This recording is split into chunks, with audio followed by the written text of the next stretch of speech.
Here's how to repost someone else's Instagram story to your own in 2026.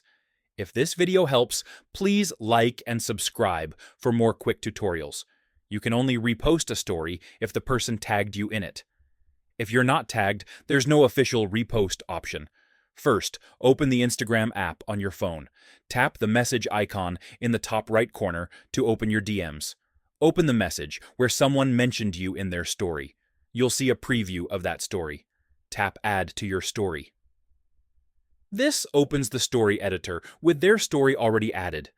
You can resize it, add text, stickers, GIFs, or music before reposting. Tap your story to repost it to your own Instagram story. If you weren't tagged, you can't repost directly. You'll need to ask the person to tag you in their story. Screen recording or reposting without permission is not recommended.